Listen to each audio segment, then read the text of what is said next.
Do you still think about those childhood recipes you never see anymore? They fed families through hard times and left flavors we never forgot. What are we losing by letting them disappear? Salsify fritters were the kind of food that sounded fancier than they really were, but boy did they hit the spot. Back in the 1930s and 1940s, families knew how to take whatever was on hand and turn it into something filling and flavorful. Salsify, also called oyster plant, was a root vegetable with a mild taste and a hint of seafood flavor, perfect for families that could not afford shellfish. Peeled and grated, it was mixed with egg, flour, and a pinch of salt, then dropped into hot fat and fried golden brown. The texture was soft in the center and crisp on the edges, and it always paired well with whatever sauce you could scrape together. Some kids thought they were eating crab cakes, others just liked the crunch. Either way, this dish was a weekday miracle and a Sunday treat rolled into one. Today, most folks have never even heard of salsify, let alone tasted it. But ask a senior who grew up in a frugal household, and chances are they will close their eyes and remember that warm plate of fritters their mother served up, hot off the stove, with steam rising and the smell of browned batter in the air. Rolled oats meatloaf was not fancy, but it sure was dependable. When you had ground beef or even just scraps of it, you stretched it the best way you could, and oats were the secret weapon. Breadcrumbs were good, sure, but they cost more and did not keep as long. Oats were cheaper, stored better, and filled you up faster. This meatloaf was mixed with egg, onion, milk, and spices if you had them. The oats soaked it all up and baked into something firm enough to slice and serve cold the next day. You would shape it by hand or press it into a loaf pan, pat the top flat, and bake it until it was browned on the outside and steaming in the middle. A bit of ketchup on top was the cherry on the sundae. It was not the showstopper, but it was always there. This was the kind of meal that anchored you to home, to school nights, to leftovers in a brown bag lunch. These days, folks do not think of oats when they think of meatloaf. But for those who lived through tight years and thrifty kitchens, this was a meal that worked hard and fed well. Molasses taffy pulls were more than just candy. They were an event. You would start with a big pot of boiling molasses and sugar, maybe a spoonful of vinegar or butter to smooth it out. It would bubble and steam and fill the whole house with a sticky sweet smell that wrapped around you like a blanket. Once it hit that softball stage, you poured it onto a buttered dish to cool. Then came the fun part. You greased your hands and started pulling, folding, stretching that warm brown ribbon until it turned golden and glossy. Everyone had their own way of doing it. Some twisted it into ropes, some braided it. Some just popped it into their mouths hot. You got sore arms and sticky fingers, but it was worth every pull. It was not just about making candy. It was about making memories. This happened in the kitchen, on porches, or at church socials, and the sound of laughter always came with it. Molasses taffy was a reward after a long day or something to look forward to all week. Now you barely hear about it, but back then, it was as American as apple pie. Oleo margarine with the coloring capsule was something every child from the 1940s remembers like it was yesterday. It came out of the fridge looking like lard, plain, white, and sad. But then came the fun part. You popped open that tiny capsule of yellow dye, squeezed it onto the Oleo, and mashed it in with your hands until the whole block turned the color of sunshine. Kids thought it was magic. Parents thought it was just one more way to make things stretch. Butter was expensive and rationed during the war, and margarine became a staple in almost every home. It cooked like butter, baked like butter, and spread like butter once you got it looking the part. No one wanted white grease on their toast, so the color mattered more than you would think. It became a job for the kids, something to do after school, turning margarine into butter with their little fists and a lot of elbow grease.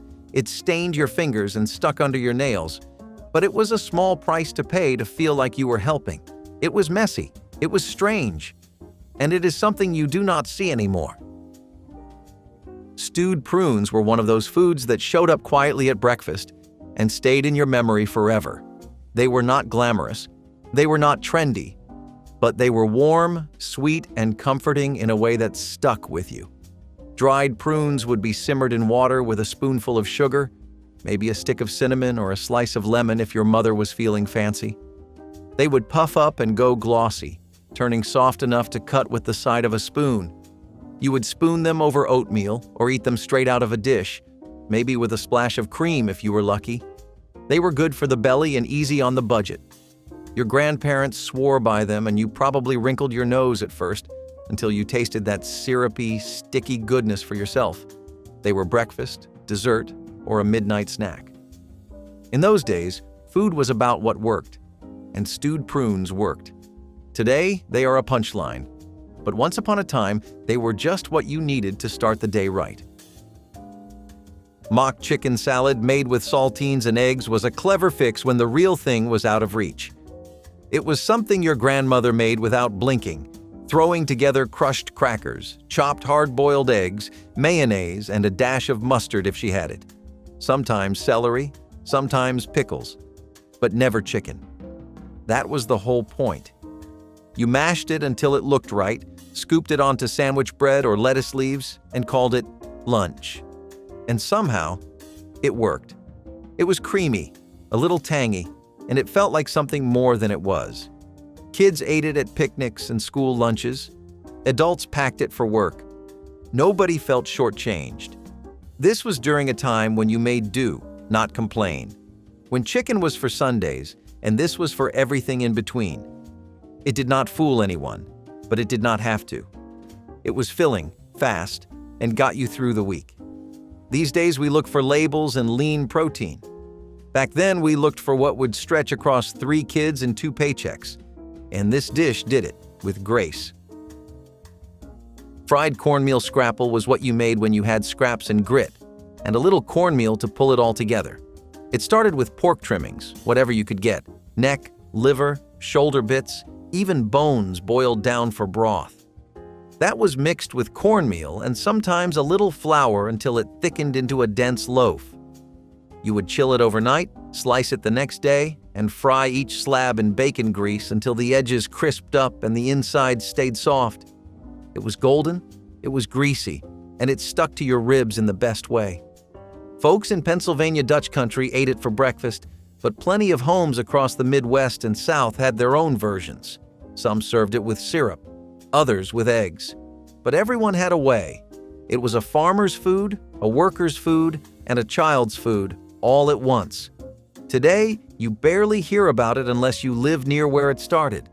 But for those who remember, just the smell of cornmeal hitting hot grease can take them back to a cold morning in a warm kitchen. Creamed spinach on toast was a lesson in how to turn almost nothing into something you could be proud of. Spinach, either canned or fresh if you were lucky, would be simmered down in a white sauce made from flour, butter, and milk. You would stir it until it thickened into something smooth and velvety, then spoon it over a slice of toasted bread. That was it. No meat, no sides, no fluff.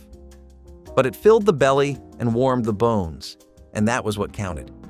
You would cut it with a knife and fork like a fancy open-faced sandwich and pretend it was more than it was. And honestly, it tasted better than you might think. The richness of the sauce, the slight bitterness of the greens, the crunch of the toast underneath, it all came together.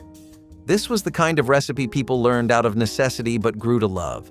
Kids ate it without complaint. Adults swore by it. And if you were sick or tired or short on groceries, it was there waiting. You do not see it much anymore, but ask anyone who grew up in the 1940s, and they will nod with a smile. Baked custard with nutmeg was a quiet dessert, the kind that did not show off but always delivered. It started with milk, eggs, and sugar, whisked together and poured into small ceramic dishes. A little nutmeg on top, always fresh if your grandmother had her way. Then into the oven, slow and steady until it set just right.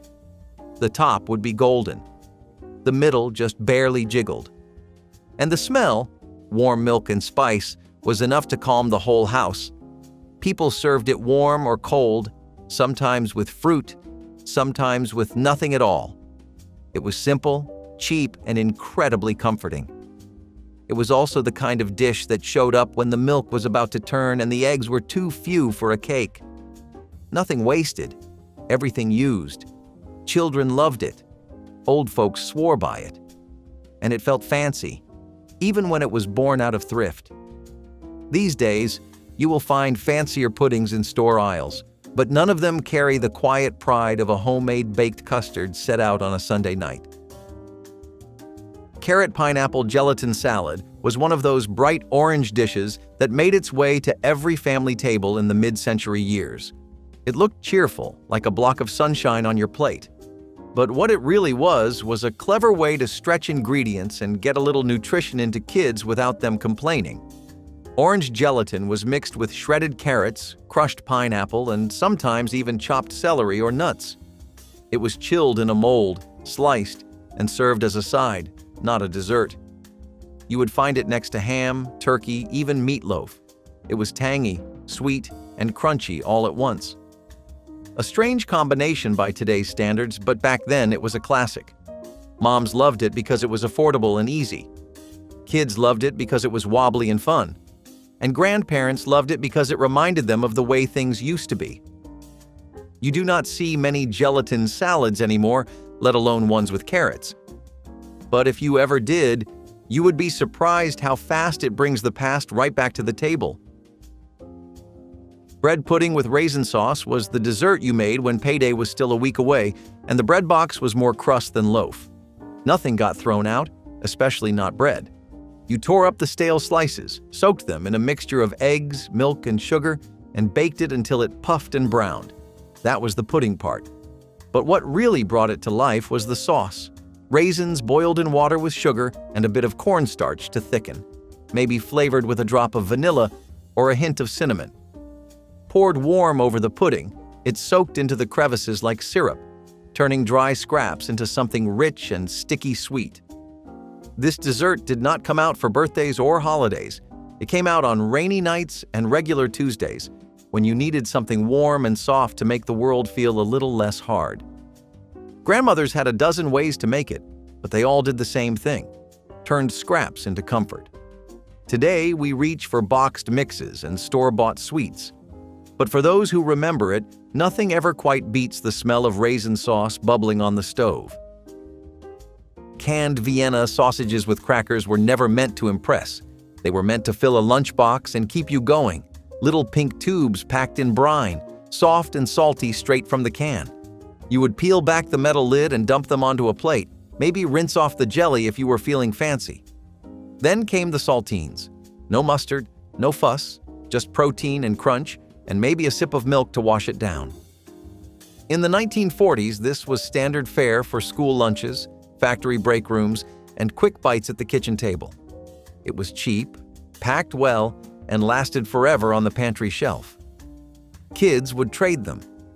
Grown-ups would stash them in glove compartments or tackle boxes. They were a little strange, sure, but they got the job done. You do not see them around much anymore unless you are walking down the discount aisle or packing for a camping trip. But for a whole generation, Vienna sausages were more than just canned meat. They were part of growing up. And somehow, biting into one today still brings back the sound of screen doors and the rustle of wax paper. Pickled pig's feet were not for the faint of heart, but back then they were a treat.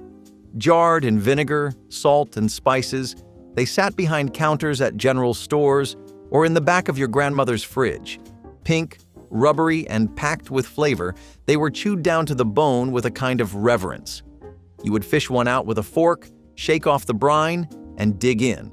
Cold, chewy, and full of tang. It was not just food, it was an experience.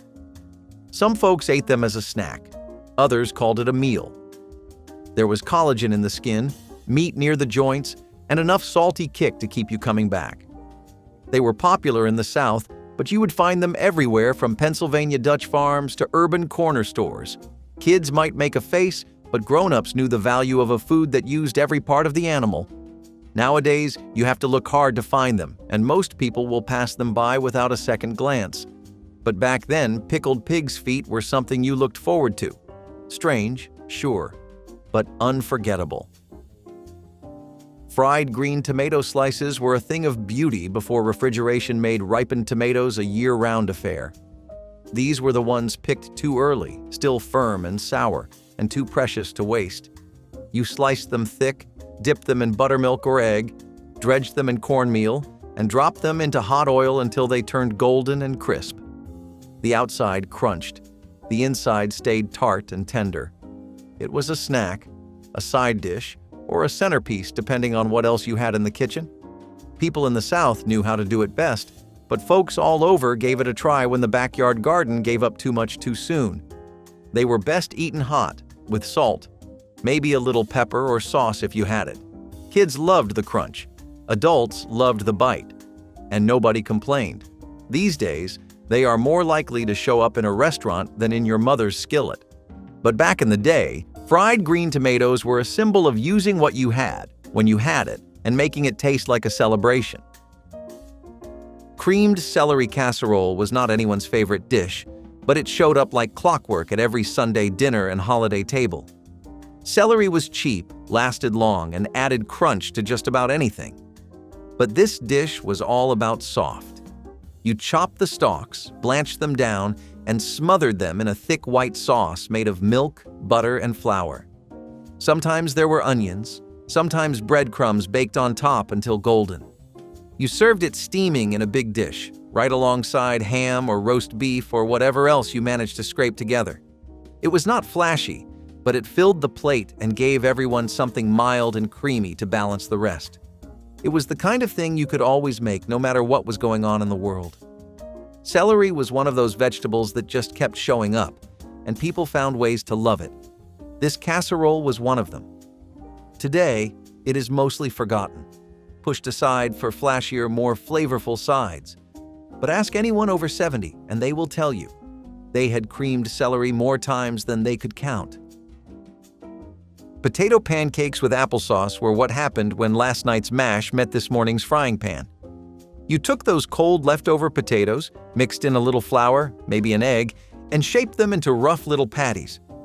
Then came the skillet, hot with grease, and the sizzle that meant breakfast was just minutes away. Crispy on the outside, soft and creamy inside. These were comfort food without needing anything fancy. But the trick was always in the applesauce. Cold, sweet, and spooned on top, it turned those humble cakes into something a little special. The contrast made it work. Fried and fresh, savory and sweet. German and American roots both played into the recipe, and it showed up all over, from coal towns in Pennsylvania to farm kitchens in Iowa. It was filling, fast, and cheap. Families would eat it for breakfast, lunch, or dinner, and nobody got tired of it. Today, we rush to cafes and order it as a novelty. But back then, it was as regular as a cup of coffee, and just as welcome. Hominy with butter and salt was simple, but it got the job done.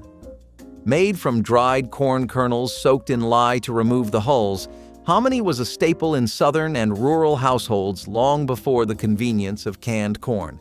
It had a chewy texture, a mild flavor, and when cooked right, it took on butter like a sponge.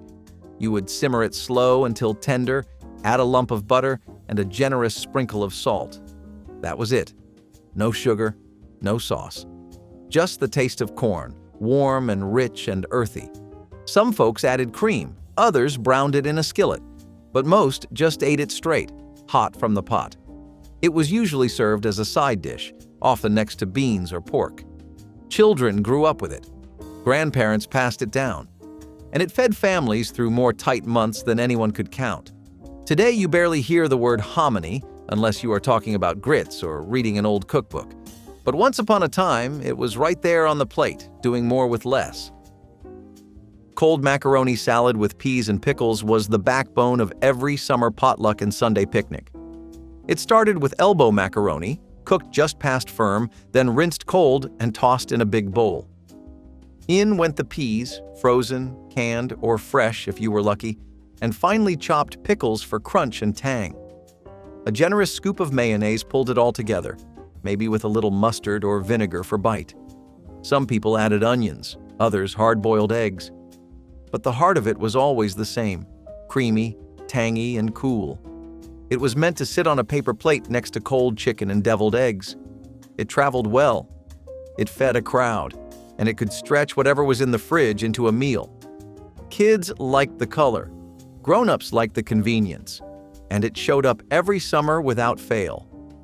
Today, we have pasta salads with sun-dried tomatoes and goat cheese. But back then, this was the gold standard. And for those who remember it, nothing quite hits the same as that first forkful of cold noodles, peas, and pickles under the hot sun. Tuna stuffed tomatoes were summer lunch for when it was too hot to cook and too expensive to splurge. You would hollow out ripe red tomatoes, juicy and firm, straight from the garden if you were lucky, and fill them with a chilled mixture of canned tuna, mayonnaise, celery, and a little salt. Sometimes chopped onion. Sometimes a hard-boiled egg mashed in for good measure. The stuffing was creamy and cool. The tomato was fresh and bright. Together, it was light but satisfying. You served them on a bed of iceberg lettuce, maybe with some crackers or a glass of iced tea. It was what people ate when they wanted something that felt nice without costing too much. Perfect for a ladies' luncheon, a church gathering, or just lunch at the kitchen table. Kids thought it looked fancy. Adults knew it was thrift in disguise. Today, it is hard to imagine a tomato that fresh even making it to the fridge, let alone being the bowl for a meal. But back then, it was the perfect way to make tuna feel like a treat.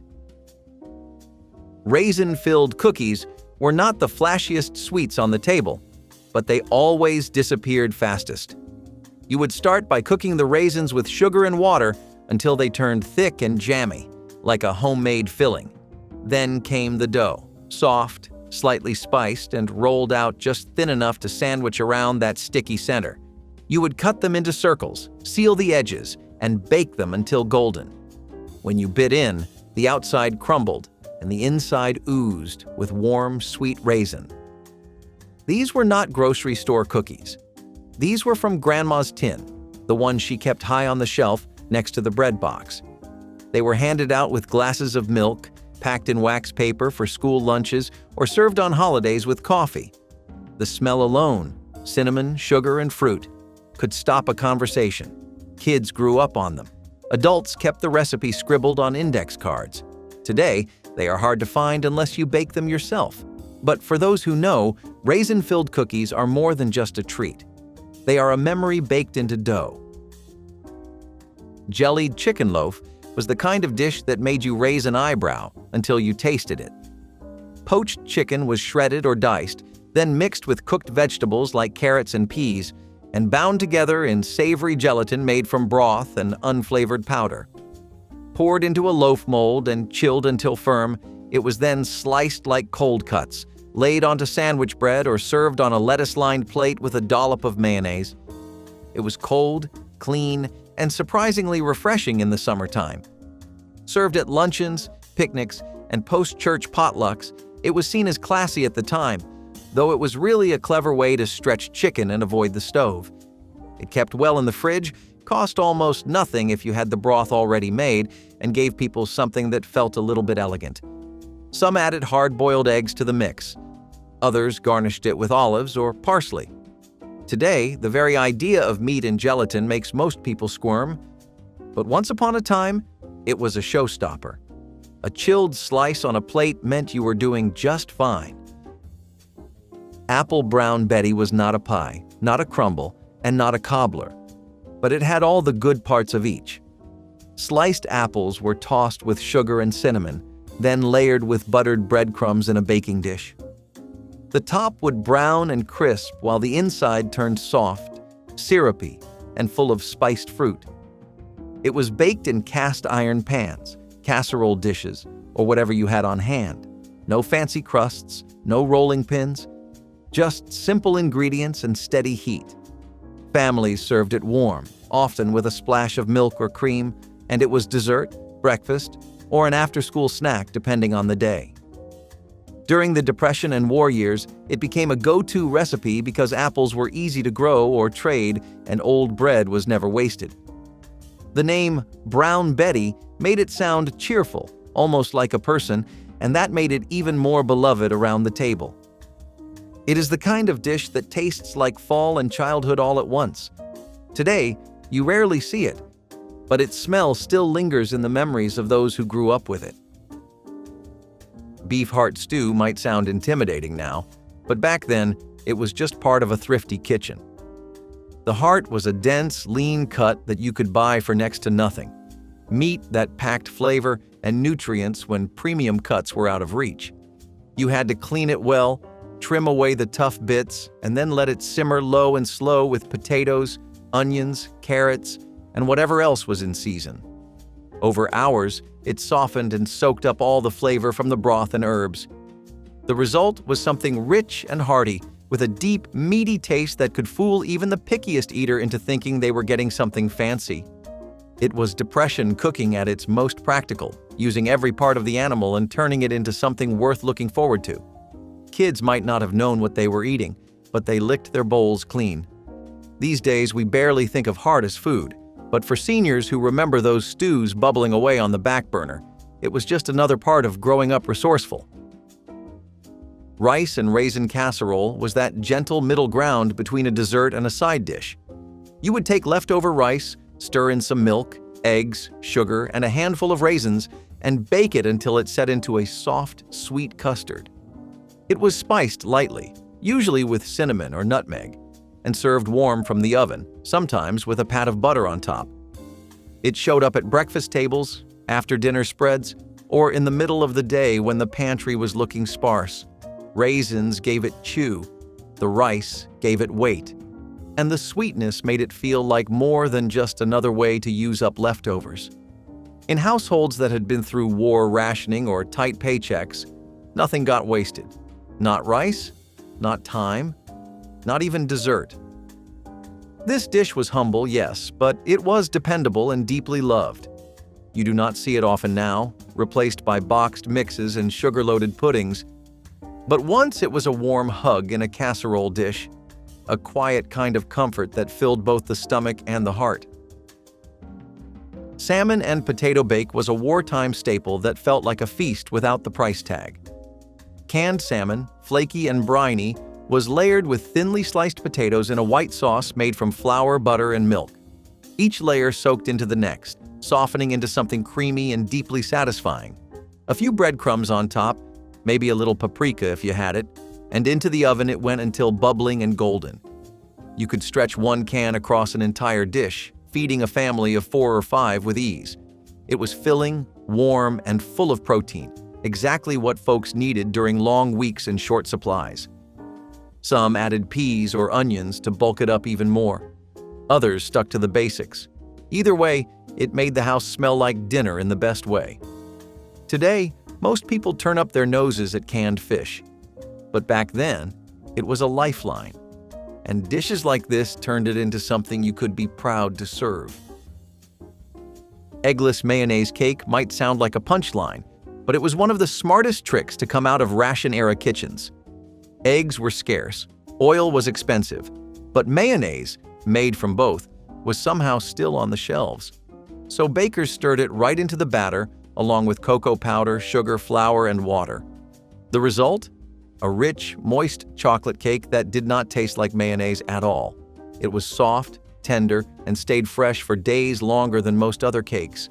Grandmothers guarded their versions of the recipe like state secrets, and kids devoured it without ever knowing how it was made.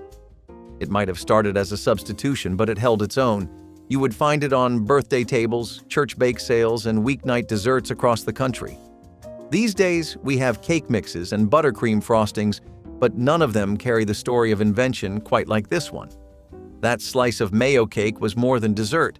It was a badge of kitchen ingenuity. Sour milk biscuits were one of those things that came from oops and ended in When milk went past its prime, you did not pour it down the drain. You turned it into biscuits. The tang of the sour milk made them fluffy and tender, with a slight zing that played perfectly against sweet jam or salty butter. You would mix it with flour, baking soda, and fat, whatever you had, lard or shortening, and knead just enough to bring it together. Rolled out and baked in a hot oven, they puffed up and browned on top, ready to be pulled apart by hand. You ate them warm, always, with something spread on top, at breakfast, at supper, with stew or on their own. There was no wrong time. Some folks still use buttermilk in biscuit recipes today, But the idea of letting milk sour naturally has vanished from most kitchens. Back then, it was second nature. Nothing wasted. Everything used. And somehow, those were the best biscuits of all.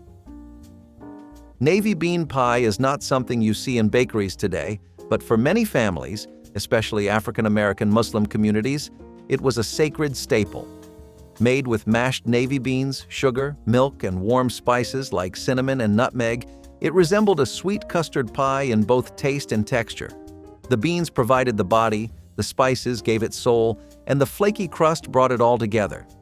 You could make it with canned beans or start from dried, soaking them overnight and cooking them soft. The pie was smooth, lightly sweet, and rich without being heavy.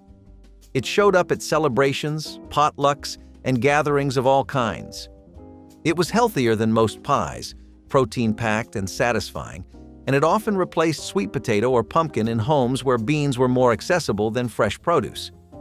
It was also a product of resilience, a dessert born out of necessity and turned into a tradition. Today, unless you know where to look, it has nearly disappeared from dinner tables. But for those who remember it, navy bean pie is more than a dessert. It is a connection to culture, history, and a way of life built on making do and making it delicious.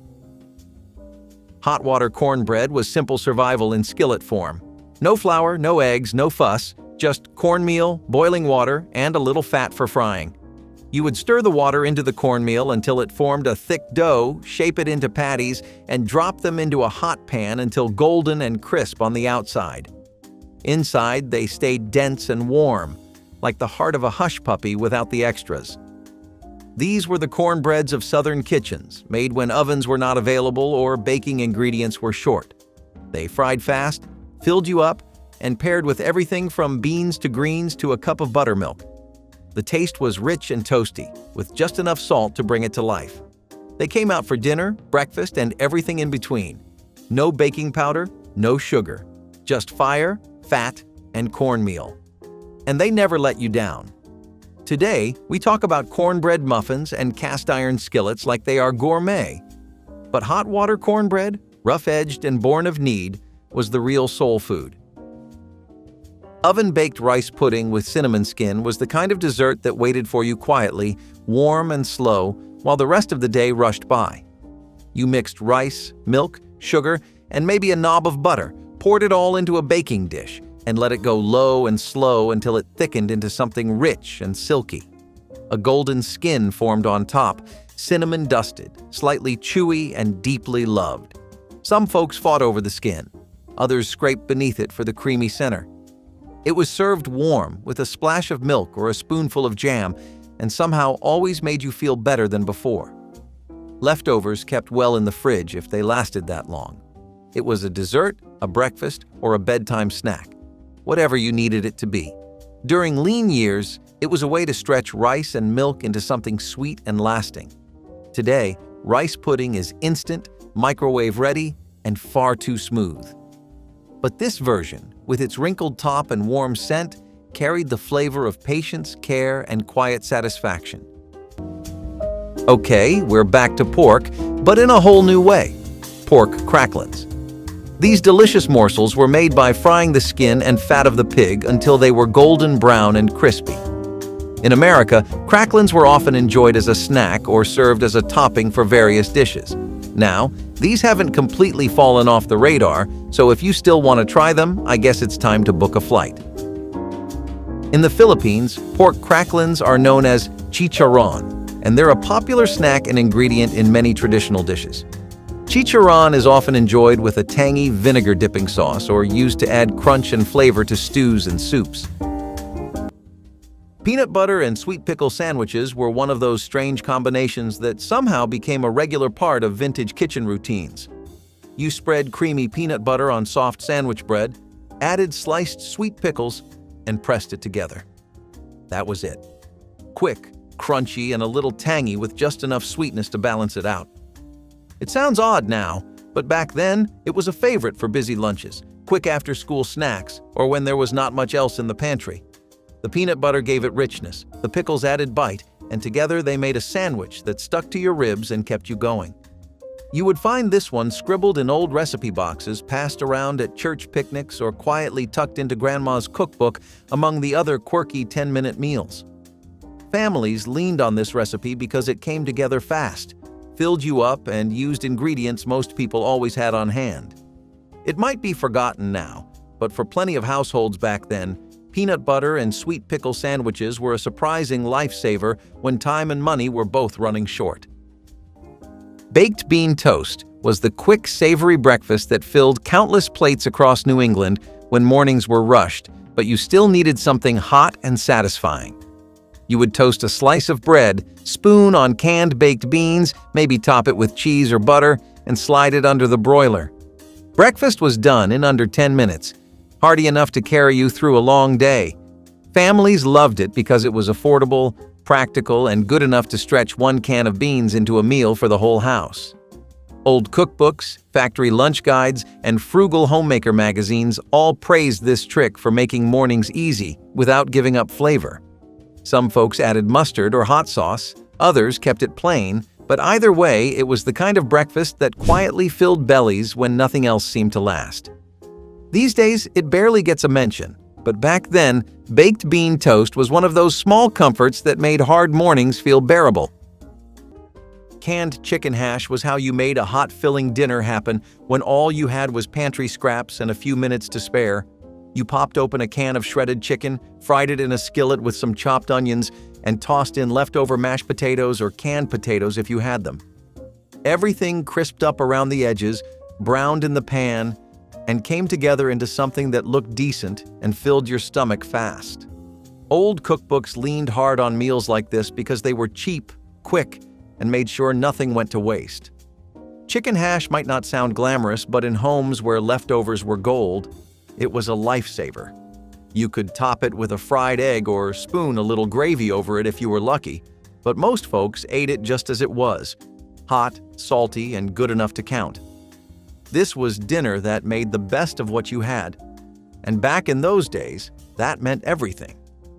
Funny how meals like this stuck around even when fancier options showed up. Sometimes the fast, familiar ones were the best. Cornflake-crusted fried bologna was one of those quick, crispy fixes that turned a plain slice of bologna into a satisfying meal in no time flat. You dredged a slice of bologna in crushed cornflakes, tossed it in a hot skillet, and fried it until the edges curled and the coating crisped up. That was it. No fancy ingredients, no complicated steps, just a fast, crunchy meal made from pantry staples. It might sound odd now, but back when budgets were tight and groceries had to stretch, this was a clever way to turn everyday bologna into something that felt a little more special. The cornflakes added crunch, the bologna sizzled up with salty flavor, and the whole thing came together in under 10 minutes. You would find this recipe scribbled into old cookbooks, passed around busy households, or whispered between neighbors looking for quick, affordable meal ideas. It might seem forgotten today, but for plenty of families back then, cornflake-crusted fried bologna was a fast, filling fix when time and money were both running short. Okay, now that we've covered the respectable mutton, let's move on to something a bit more, shall we say, adventurous: smoked squirrel. In the early days of barbecue, this little critter made quite a splash at gatherings. If you think about it, the squirrel is kind of like nature's version of a barbecue snack: small, tasty, and with just the right amount of seasoning. The smoked squirrel was typically prepared by slow smoking the meat until it was infused with a rich, smoky flavor. It was a favorite among pioneers and early settlers who needed to make the most of their resources. While it might sound a bit unusual today, it's a great example of how barbecue traditions evolve based on what's available and what people enjoy. These days, you might not see a smoked squirrel on your local barbecue menu, but it's definitely a dish that deserves a place in barbecue history. Banana and wheat germ smoothies were the forgotten health food breakfast from the 1970s, back when nutrition guides promised energy in 10 minutes or less. You would blend a banana with milk, add a spoon of wheat germ, and maybe toss in honey if you had it. That was breakfast: quick, filling, and just trendy enough to feel like you were ahead of the curve. Parents loved it for being affordable, teens liked it for the simplicity, and health fads leaned hard on it as a protein-packed, no-fuss morning meal. It showed up in old diet books, homemaker columns, and those paper recipe handouts at grocery stores. Wheat germ was the health food of its time, promising fiber and nutrients without all the heavy cooking. Smoothies were new enough to feel exciting but easy enough to show up in every busy household. Somewhere along the way, this breakfast got lost behind flashy protein powders and complicated smoothie bowls, but back then, it quietly kept families full with nothing but fruit, milk, and a blender. Spam and egg scramble was one of those 10-minute dinners that showed up again and again when times got lean. You diced up a can of Spam, fried it in a hot skillet until the edges curled and crisped, then scrambled in a few eggs with onions if they were around. It all came together fast, filled your plate, and made sure nobody went to bed hungry. Spam was a pantry staple for a reason. Cheap, shelf-stable, and surprisingly versatile. The old cookbooks were full of ways to stretch it into something that felt like a real meal. Toss in eggs, and suddenly, dinner looked good enough to serve without apology. It was salty, hearty, and loaded with that familiar taste of making do with what you had. Families leaned on quick meals like this because they worked. 10 minutes on the stove, a hot plate in front of everyone, and dinner was done. No one claimed it was fancy, but when your pantry was empty and the paycheck still days away, it tasted like a small victory. Funny how those simple, practical meals stuck with us. They filled the gaps and filled us up. The Southern loved making use of every part of the pig, and this next one was no exception. I'm talking about chitterlings or chitlins. These are the intestines of the pig. And while they might not be the first thing that comes to mind when you think of barbecue, they've been a beloved part of Southern barbecue culture for generations. Barbecued or smoked chitlins are prepared by thoroughly cleaning and cooking the intestines until they're tender and flavorful. The key to making chitlins enjoyable is all about seasoning and preparation, turning what might seem like an unusual ingredient into a delicious barbecue treat. Now, I'm not saying everyone will love them, but they definitely have a loyal following. But like many traditional foods, chitlins are falling out of favor. It's a sad day for those who appreciate the bold flavors of the South. Fried potatoes and onion skillet was a fast, hearty stovetop meal that showed up in countless kitchens when times were tough and bellies needed filling without much fuss or money. You would slice up potatoes, chop some onions, heat a little oil or butter in the skillet, and fry everything until golden and crispy. That was it. It sounds simple now, but back when groceries were scarce and time was short, this was a meal that worked. The potatoes filled everyone up, the onions added flavor, and the skillet turned humble pantry staples into something hot, hearty, and satisfying.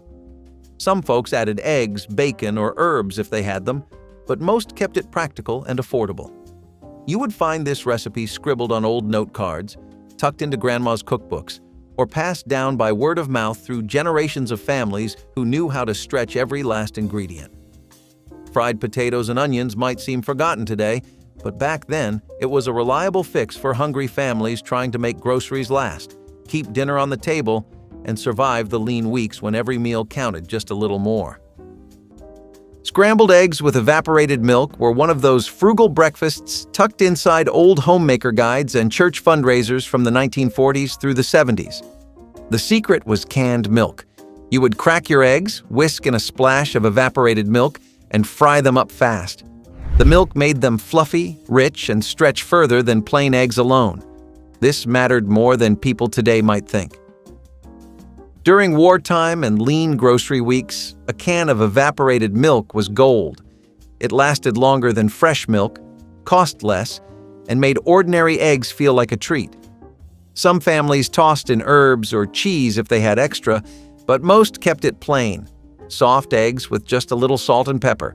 Quick, simple, and done in under 10 minutes. You will not find this recipe on Instagram or in trendy brunch spots, but it kept families fed and mornings moving. People used what they had, made it work, and turned humble ingredients into something satisfying. Salmon and canned pea toasts were how you made pantry food look halfway fancy when the clock and your energy ran out. You took canned salmon, mashed it with mayonnaise, stirred in some peas, and spread it thick over hot toast. That was dinner. It sounds simple now, But when fresh meat was scarce or paychecks were tight, this was the kind of meal that kept families going. The old cookbooks were filled with little tricks like this, ways to stretch canned goods into something that almost felt special. Salmon from a can never fooled anyone, but the crunch of toast and the soft peas made it oddly satisfying. You might even see a sprinkle of pepper or a squeeze of lemon if someone was feeling bold. It came together fast, filled you up, and for those 10 minutes in the kitchen, it made you feel like you still had control over dinner. Sometimes that is all anyone needed. Speaking of Southern traditions, this next one was a staple too. Yeah, let's turn our attention to pork jowl, an often overlooked cut of meat that's been a staple in Southern barbecue for years. The pork jowl was basically the cheek of the pig, and while it might not sound glamorous, it was packed with flavor and had a unique texture that barbecue lovers appreciated. It's fattier than bacon, but with a more intense flavor. Smoked or barbecued pork jowl was typically seasoned with a blend of spices and then cooked slowly to develop its rich, smoky flavor. Pork jowl might not be the most mainstream barbecue item these days, but it's a delicious example of how barbecue traditions make the most of every part of the pig. Sardine and onion sandwiches were one of those quick, no-frills meals that filled hungry workers up fast and showed up in plenty of lunch pails across America. You opened a tin of sardines, laid them on rye bread, added some raw onion slices, and that was it. Simple, salty, and ready in under 10 minutes. It might sound harsh now, but back when protein was hard to come by and groceries were scarce, this was a go-to meal. The sardines gave you the protein, the onions added bite, and the rye bread kept you full. You would find this sandwich scribbled into old cookbooks, passed around among factory workers, or tucked into lunch boxes for folks heading out the door. It was never fancy, but it worked. Today, most people have forgotten how handy meals like this were, but back then, sardine and onion sandwiches helped plenty of families stretch what little they had and stay full through long, hard days. Peanut butter and honey milkshakes were the quick breakfast booster you would find in every 1960s teen handbook or homemaker guide promising energy in minutes. You would toss peanut butter, milk, and honey into a blender, give it a good mix, and breakfast was done before you could even finish your coffee. It sounds simple now, but back then it was practical, filling, and surprisingly satisfying. Parents loved it because it was affordable and kept teenagers full, and teenagers loved it because it tasted like dessert for breakfast. Some folks added ice or fruit if they had extra, but the basic recipe stayed the same. Peanut butter for protein, honey for sweetness, and milk to bring it all together. It showed up in old cookbooks, school lunch suggestions, and quick breakfast guides long before protein shakes and energy drinks filled grocery aisles. Somewhere along the way, it disappeared under the weight of modern trends, but back then, it was the kind of breakfast that quietly got families through rushed mornings with nothing but pantry staples and a blender. Minute rice with canned chili and cheese was the dinner of champions. If your definition of champion was someone who worked 12 hours and still had to put food on the table. That old minute rice box was a lifeline back then, cooking up fluffy in just a few minutes. You dumped canned chili right over the top, shredded some cheddar if you had it, and dinner was done. Nobody expected it to be gourmet, but it filled you up, stuck to your ribs, and made sure you were ready for the next shift, the next chore, the next whatever life threw at you. The cookbooks from those days leaned hard on pantry meals like this because they worked. They were honest, quick dinners that kept you standing, even when life tried to knock you down. And hey, melted cheese makes everything better. Let's talk about meat that's still enjoyed in some parts of the country, but definitely not as much as it used to be: goat barbecue. Goat barbecue was known for its gamey flavor and tender texture, making it a favorite among those who enjoyed a bit of variety in their barbecue menu. Goat barbecue was typically marinated with a blend of spices and herbs before being slow cooked or grilled. So this one falling out of flavor is a big loss for barbecue fans because hear me out. Goat meat is lean, flavorful, and packed with protein. It's still a popular choice in many cultures for a reason, but as tastes changed, so did the demand for goats. It's a shame, really. pimento cheese on saltines was a southern staple that turned a few pantry ingredients into a quick, satisfying snack when groceries were running thin. You mixed up pimento cheese, usually some shredded cheddar, mayonnaise, chopped pimentos, and spread it over saltine crackers. That was it.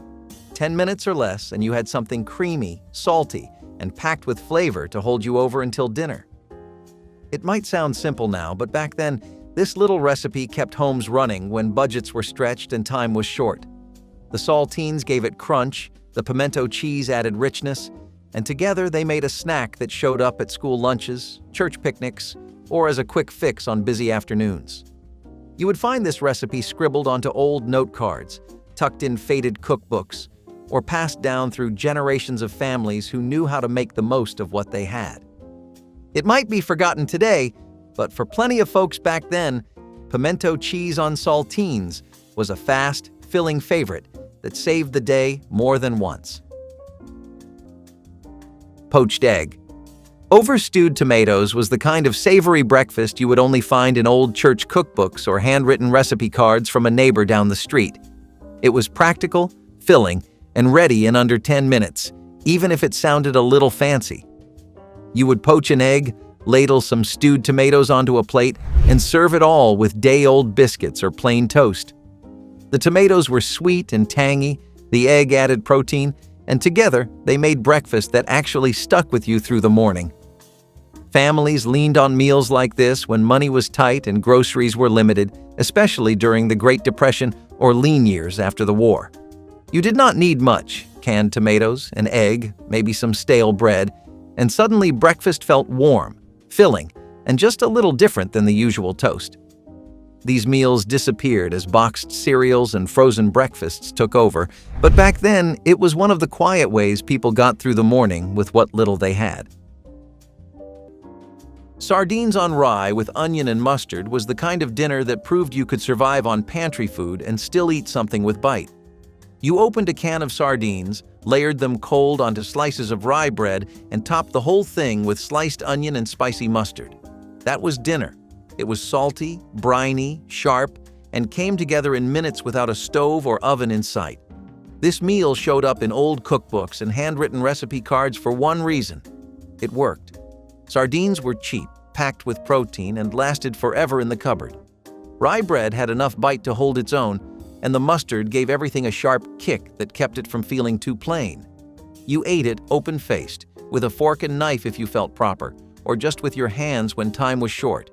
It was quick, practical, and oddly satisfying, even when the grocery budget was running on empty. Funny how the simplest pantry meals stuck with us, long after times got easier. Egg salad on toast was one of those practical 10-minute meals that filled lunch boxes, fed tired workers, and showed up in every community cookbook for good reason. Leftover boiled eggs were never wasted.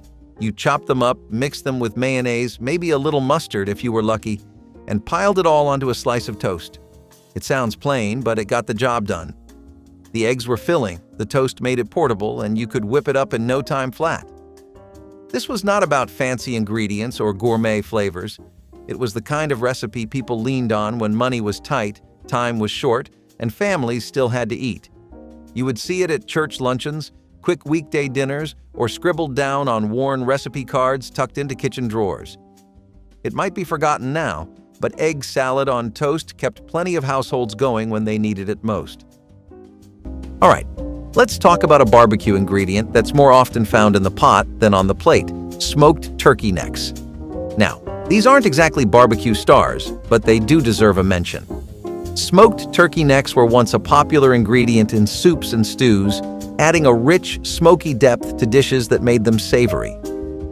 The process of smoking turkey necks involved slow cooking them over a wood fire, which infused the meat with a smoky flavor while keeping it tender and juicy.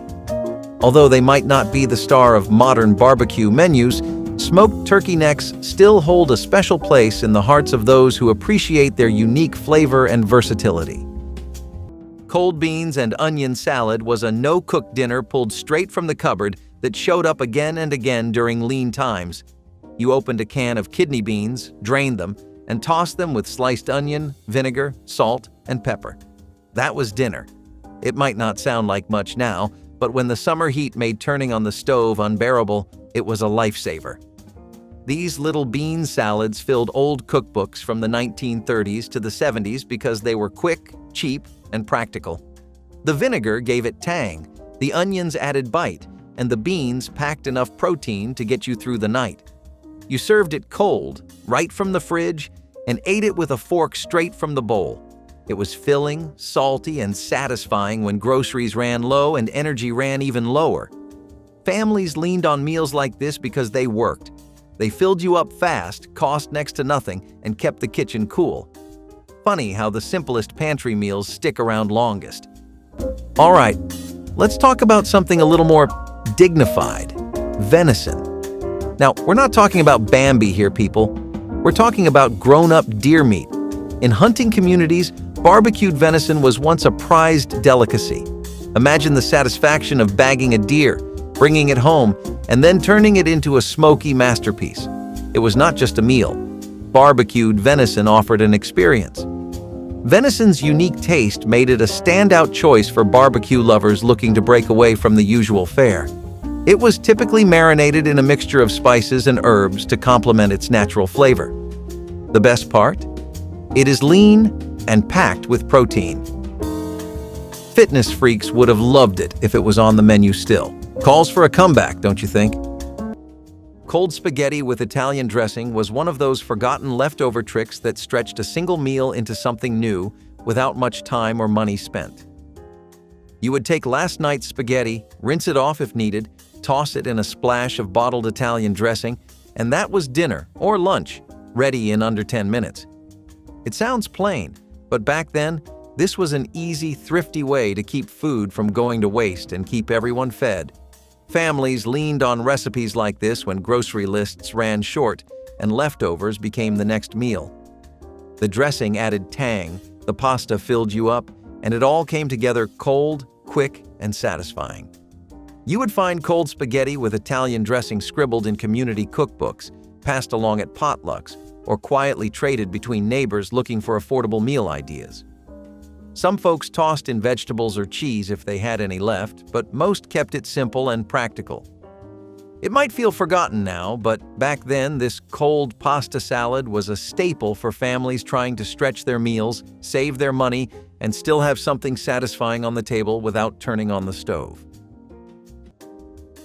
Egg in a hole was the breakfast trick every old cookbook seemed to know.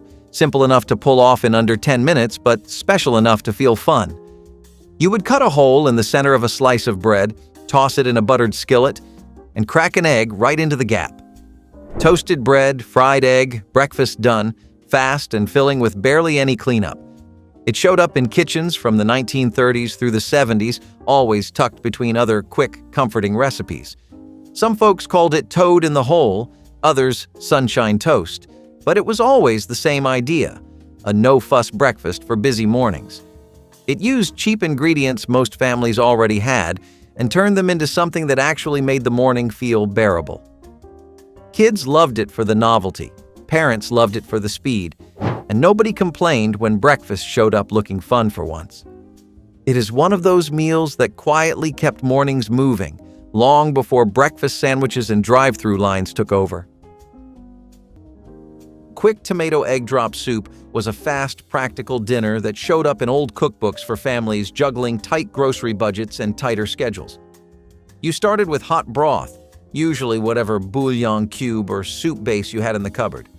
Then you poured in canned tomatoes and stirred everything together until it simmered. The final touch was whisked eggs, slowly dripped in as you stirred, turning into silky ribbons in the hot broth. It looked a little fancier than it was, but this meal was all about speed and making the best of what you had. The tomatoes added sweetness, the broth made it filling, and the eggs gave enough protein to keep everyone going.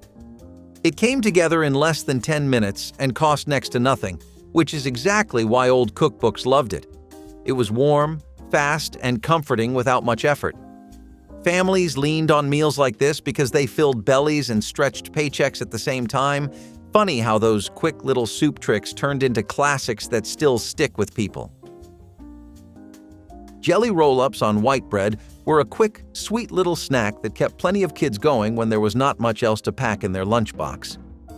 You took a slice of sandwich bread, rolled it flat with a rolling pin or a glass, spread on jelly, and rolled it up tight. That was all there was to it. It sounds simple now, but back then, this was the kind of treat that showed up when families had to stretch every dollar. It was fast, easy, and made use of pantry staples that were always on hand.